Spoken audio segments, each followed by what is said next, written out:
Glória a Deus, aleluia. Cumprimento a amada igreja com a paz do Senhor Jesus. E essa noite quero trazer uma palavra de Cristo, que está no Evangelho de Lucas, capítulo 14, verso 25. Evangelho de Lucas, capítulo 14, 25.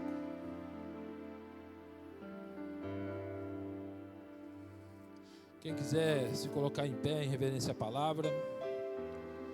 25 por diante. Um convite que Jesus faz e alguns recadinhos que ele tem para aquele que quer ser cristão.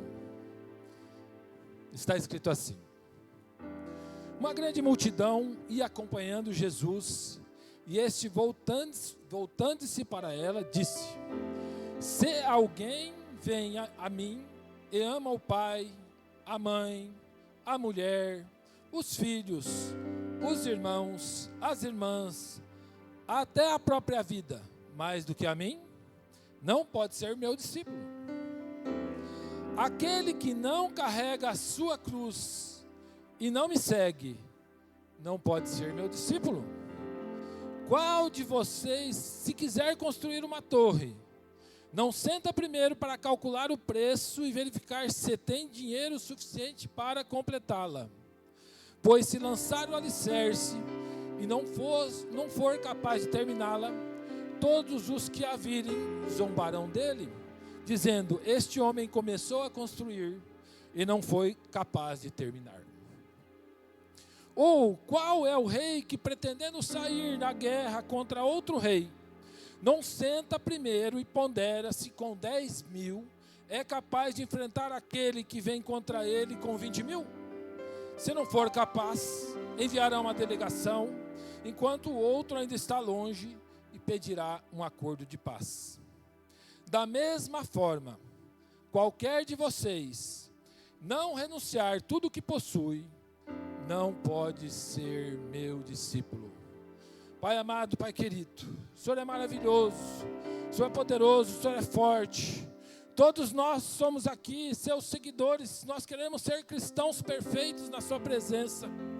E assim o Senhor nos ensina como ser um verdadeiro cristão e como vencer esses obstáculos que nós vamos ter pela frente. Amém. Pode se assentar, dando glória a Deus e aleluia. Olhando para isso, parece uma mensagem meio desanimadora, né? Parece que há algumas restrições que Cristo coloca. Mas, através disso tudo que Cristo coloca, Ele tem um método de você vencer o desânimo. Por quê? Porque se você decidir enfrentar alguma coisa, você não pode desistir. Você não pode parar, porque senão você será envergonhado lá fora. Mas vamos ver o que é desânimo. Porque Jesus, em João 16:33, ele fala que no mundo tereis aflições. E o mandamento é ter bom ânimo. Por quê? Porque ele venceu o mundo. E o que é desânimo? E o que é ânimo? A palavra ânimo vem da palavra alma. Qual que é o único ser, única criatura que Deus fez que tem alma? Somos nós. Somos nós, os seres humanos. Nós temos alma. Por isso nós temos ânimo. E nós temos desânimo. Quando eu, minha esposa, a gente lida com animais de estimação, a gente olha para um animalzinho todo contente e feliz, parece que ele está animado. Quando você mexe com comida, parece que ele se anima a comer. Não, ele tem uma vontade de comer, ele tem uma vontade de brincar, ou ao contrário, quando os animais estão doentes, ele perde a vontade. Não é ânimo, nem desânimo, é simplesmente uma reação ao seu instinto. Ele age por instinto no momento que as coisas estão acontecendo. Nós também temos instinto, temos. Só que nós que temos alma, nós podemos ir contra o nosso instinto.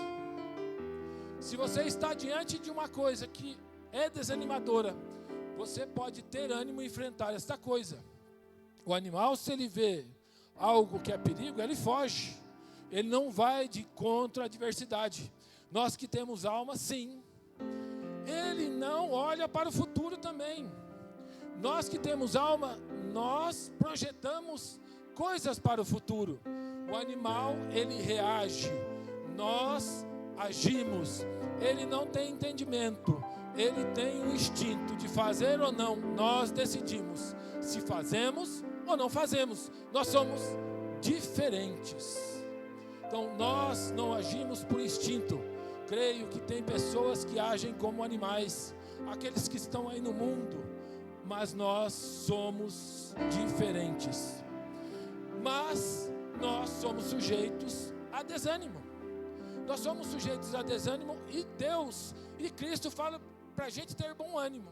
E aqui eu gostaria de trazer 3 tipos de coisas que trazem muito desânimo a gente. A primeira coisa que traz muito desânimo a gente é problemas aparentemente insolúveis ou de longa duração. Isso traz muito desânimo. Porque se você for olhar para o seu problema, às vezes uma doença incurável, uma situação financeira de um país, eu creio que aquele povo que está no meio da guerra, da Ucrânia, lá que está na faixa de Gaza, que parece que o negócio não tem solução, isso traz muito desânimo. Aparentemente impossível, aparentemente uma coisa que não tem solução. Qual que é o Deus que nós servimos? É o Deus do possível ou do impossível? Porque aquilo que pode parecer impossível, Ele pode resolver esse problema. Por isso que é aparentemente impossível. Outra coisa que traz muito desânimo para a gente: frustrações recorrentes. O que é uma frustração? Você começa um negócio, você começa um projeto e no meio do caminho ele se encerra, ele para e você perde tudo o que você fez. Isso é motivo de muito desânimo. E várias frustrações assim, na sua mente você vai pensar assim: nada dá certo para mim, nada funciona para mim, tudo que eu tento não dá certo, todo emprego que eu tenho, eu logo saio. Isso é motivo de muitas frustrações, é motivo de muito desânimo. Isso desanima a gente. E a terceira causa de desânimo são as decepções relacionais. Decepção é quando você espera que uma coisa aconteça e ela não acontece. Aí você se decepciona. Até por esses dias, algo engraçado aconteceu comigo, com a minha esposa. A gente foi numa loja de departamento e viu lá uma toalha chamada banhão. Mais de R$80. Felpuda, grande, bonita. Beleza, vamos comprar 2? Vamos, tá. Compramos nessa loja de departamentos, trouxemos para casa, tudo bem. No dia seguinte, minha esposa abriu uma propaganda: 5 toalhas banhão por R$85. Eita glória! Mas pode ser que ela seja inferior, mas vamos comprar, vamos ver como que dá. Beleza, dali pouco dia chegou essa toalha banhão lá. Aí a hora que chegou o pacote eu olhei assim, irmão, não cabia uma toalha banhão que eu paguei mais de 80. Não cabia. A hora que eu abri, eram 5 toalhas enroladinhas. Você colocar contra a luz assim, você via transparente. Isso é uma decepção, mas não levou ao desânimo. Achamos graça nisso, né? Comprar essas coisas de oferta pela internet, tem que tomar cuidado. O problema da decepção não é com coisas, é com as relações que nós temos com as pessoas. Pessoas podem nos decepcionar. Uma pessoa que você pode confiar, você confia em alguma coisa e ela não cumpre aquilo que ela prometeu ou que ela tinha que fazer, isso é motivo de muito desânimo. E eu creio que isso, é por isso que na passagem já começa com uma dica para você vencer esse desânimo. Todos esses alertas de Cristo representam uma estratégia que, quando você decidir seguir a Cristo, você não desista.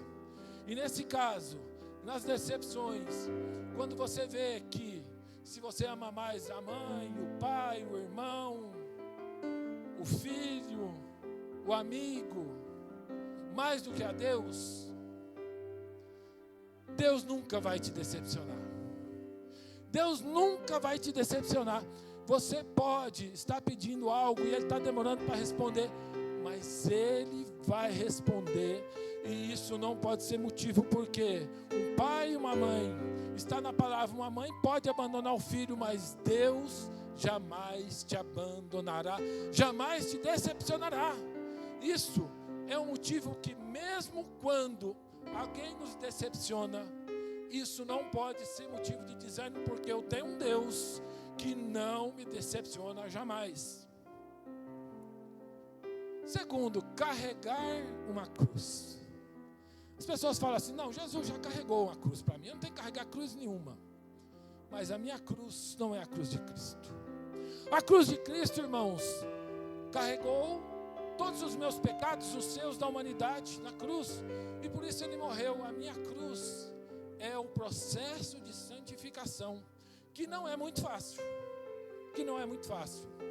Porque se você quer ser salvo, você tem que, toda vez que você pecar, olhar para Cristo na cruz, o sofrimento, que às vezes a gente vê um pedaço dele aqui numa Santa Ceia, e se envergonhar do que você fez, e pedir força, e ter força para vencer esse pecado. Carregar uma cruz é reconhecer que é pecador, entregar na cruz e tentar não pecar mais, e assim se tornar uma pessoa melhor no mundo. Por isso que, se você não fizer isso, você não pode ser um verdadeiro cristão. Porque Jesus carregou por mim, por você, e tem gente que continua como se não houvesse nada. Então você não serve para seguir a Cristo. Segundo, planejamento, irmãos. Planejamento. Tudo que a gente faz de qualquer jeito, a chance de dar errado, de você ser frustrado, é muito grande. Aí você vai desanimar por culpa de quem? De você mesmo. Planejamento. Aqui fala de uma torre. Se você for fazer alguma coisa na sua vida, planeje antes, para que você não se frustre no meio do caminho e perca. Vamos colocar uma coisa boba que eu vou perguntar, eu já fiz isso. Quantos de vocês, eu já fiz isso?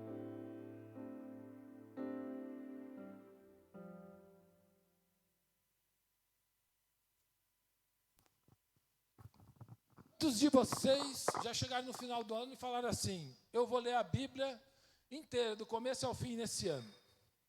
Eu já li Gênesis várias vezes. Chega no meio do caminho e a gente para. Teve planejamento? Uma vez eu li do começo ao fim, com uma folhinha que você pega na internet, que você lê mais ou menos de 3 a 4 capítulos por dia. Você chega, dá os 365 dias. Isso é uma maneira de você particionar um projeto. Se você chegar no final do ano e falar assim: ó, em janeiro eu vou ler Gênesis, e você conseguir fazer o Gênesis em janeiro, no final do Gênesis você vai ter uma vitória e não uma frustração. Se você colocar um pedaço de cada vez, uma parte de cada vez, pequenas, você pegar um projeto grande em partes pequenas, cada etapa vencida vai ser uma vitória. E isso é motivo de ânimo. Quarto ponto: estratégias para uma batalha. Estratégia para uma batalha. Aqui fala que um rei contra outro rei que tem 10.000 não vai pensar em mandar um acordo de paz. Aqui parece que está falando de guerra. E a melhor vitória de uma guerra é quando se tem paz. Você tem que ter estratégia para vencer as coisas desse mundo, para no final, tanto aquele que é contra você, você tem que olhar para ele, orar por ele e querer a vitória dele, porque a vitória dele e a minha vitória juntos formam a paz. A palavra parece que a guerra aqui não, mas é a paz que é a parte importante dessa passagem.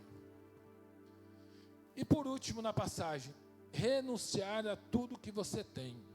Você olhando aqui pela passagem pode parecer que você tinha que vender tudo que você tem e agora eu vou viver do evangelho, viver de alguma coisa. Não, irmãos. Você tem que renunciar a tudo que você tem, é reconhecer que tudo que você tem foi Deus que te deu. Tudo que você tem foi Deus que te deu. Se você tem um emprego, se Deus abriu uma porta de emprego, louve a Deus porque Ele abriu uma porta de emprego para você. Então, cuide dessa porta de emprego com todo o seu esforço, porque se ela se fechar, Deus está no controle, Ele tem uma porta melhor para você. E essa porta melhor para você, você vai ter que dar glória a Deus, porque Ele abre e fecha as portas que precisa. Se você é um empresário, você tem coisas, você tem posses, existe uma palavra que chama-se mordomia. Você é mordomo das coisas que você diz que é dono. Você tem que cuidar delas com zelo, com carinho, porque foi Deus que te deu. Porque se você não cuidar delas, você vai perder e você vai ser frustrado.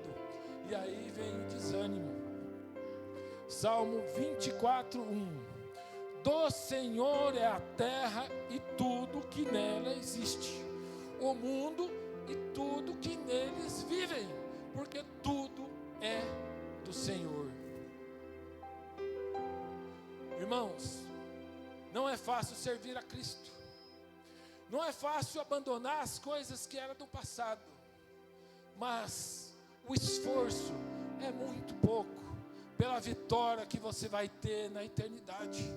Se você olha para as coisas que estão te acontecendo e elas te frustram, elas te decepcionam, elas parece que a coisa não tem solução, você está aqui debaixo de um Deus que é Pai e não é carrasco. Na palavra de Deus diz, isso é muito citado: se eu que sou bom, ou se eu que sou mau e pecador, sei dar boas coisas aos meus filhos, aos meus, quanto mais o Pai que está no céu, que não decepciona ninguém, tem coisas para você.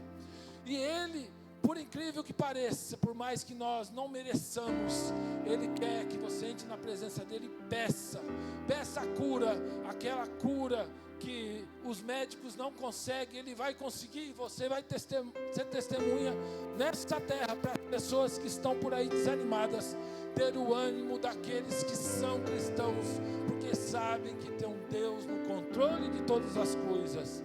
Em 2 Coríntios 4 está escrito assim: pois os nossos sofrimentos leves, tudo que você possa sofrer é leve, momentâneo, estão produzindo para nós uma glória eterna que pesa mais do que qualquer sofrimento desse.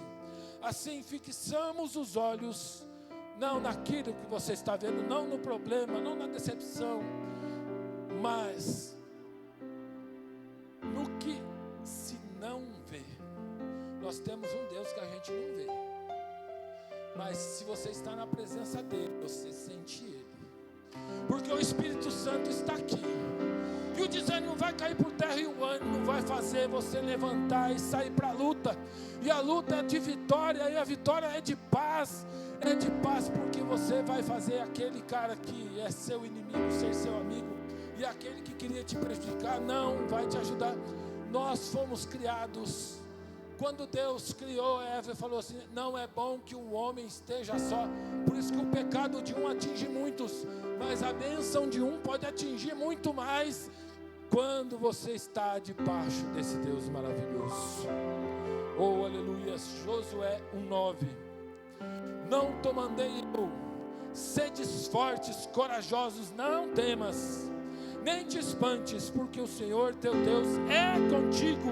Por onde quer que andares, você vai ser luz nesse mundo, você vai ser sal nessa terra, e tudo que você vê de ruim vai cair por terra, porque Deus tem a vitória maior aqui e no céu, na glória, onde todos nós vamos louvar esse Deus maravilhoso que eu amo, que me trouxe aqui para vocês, para te dar uma palavra de ânimo. Dê um ânimo, não olhe para as coisas, olhe para Deus, que você vai ser vitorioso. É isso que diz a palavra esta noite. Quem pode dar um glória a Deus, um aleluia, em nome de Jesus, glória a Deus.